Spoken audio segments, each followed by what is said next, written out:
లో అమౌంట్ ఏదైతే ఖర్చు అవుతుందో అవి సరైన వాటికి కావడం లేదు. అవినీతి జరగకపోవచ్చు, అది ఇంకా లాంగ్ టైం ఉంది, ఇప్పుడిప్పుడే స్టార్ట్ అయింది, అవి అబ్జర్వ్ చేస్తాం. కానీ హైడ్రా ఒకటి మంచి నిర్ణయమే. చెరువులన్నీ పోయినాయి, ఇప్పటికైనా ఇవి కనీసం సగం మీద ఎఫెక్ట్ ఇస్తే రాబోయే ప్రివెంట్ చేసే అవకాశం ఉంటుంది.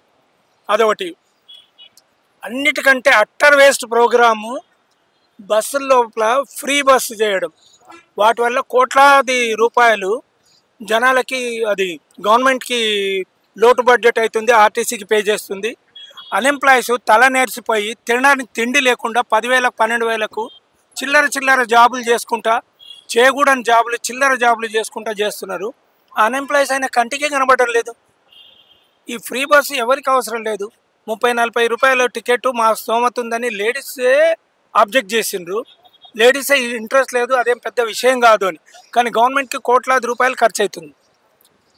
ఈ అన్ఎంప్లాయీస్ విషయానికి వస్తే అది మంచి ప్రోగ్రాం. అది దాంట్లో కూడా చేయాలంటే చాలా ఉన్నాయి. పోనీ ఫ్రీ బస్ చేయాలంటే దానికి కొన్ని పద్ధతులు ఉంటాయి. వాళ్ళ పిఎస్లతో కూర్చొని సమావేశపరిచి, అదేంది ఫ్రీ బస్ పేరేంది, మహాలక్ష్మి అని బోర్డు పెట్టుకొని ఓన్లీ సిటీ సర్వీసెస్లో అలో చేస్తూ, లేబర్కి ఉపయోగపడాలంటే పొద్దున 5 o'clock నుండి 11 గంటల వరకు ఉండాలి. ఆ 11 తర్వాత లేబర్కి పెద్దగా ఉపయోగపడదు, వాళ్ళ షాపులో ఈపులో ఉంటాయి. అంతేగాని ఈ మెట్రో బస్సులలో, తర్వాత డిస్ట్రిక్ట్ బస్సులలో, వీటన్నిటిలో అలో చేసేసరికి ఏది వేస్ట్ ప్రోగ్రాం లోపల కరీంనగర్ నుండి, గుట్ట నుండి అవసరం లేకుండా అక్కడ పోయి రొట్టెలు చేసి వస్తా కరీంనగర్కి, ఫ్రీ బస్సే కదా అనేటట్టుగా అయింది. కరీంనగర్ అయితే వినలేదు, కానీ నేను ఇక్కడ లంబడోళ్ళ దేవత ఉంటుంది చూడు, అమన్గల్ వైపు, ఆమె రోజు మా ఇంటి నుండి అక్కడికి పోయి రొట్టెలు చేసి రావడానికి పోతుంది. కారణం ఫ్రీ బస్. ఇట్లాంటి ఈ ఫ్రీ బస్ వల్ల ఏం ఉపయోగం లేదు. ఓన్లీ ఆర్డినరీ సర్వీసెస్లో, అది కూడా ఒక 300 బస్సెస్లో అలో చేసి, మిగిలిన 2,000 పైన అన్ని యాజ్ ఇట్ ఈస్గా ముందటి వాటికి ఇది రీస్టోర్ చేయాలి. అదొకటి. ఈ మధ్య మెట్రో డీలక్స్ అని పెట్టింది. ఆ మెట్రో డీలక్స్లో 65 years క్రాస్ అయిన వాళ్ళకి మెట్రో పాస్ తోటి అలో చేయాలి. 65 క్రాస్ అయిన వాళ్ళకన్నా కనీసం సీట్ దొరకాలి.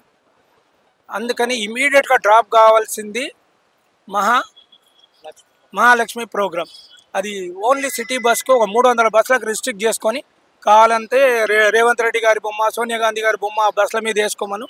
అవి ఇమీడియట్గా స్టాప్ కావాలి. 2,500-3,000 బస్సులలో 100 kilometers ఫ్రీగా ఇచ్చేయడంలో ఏం అర్థం లేదు.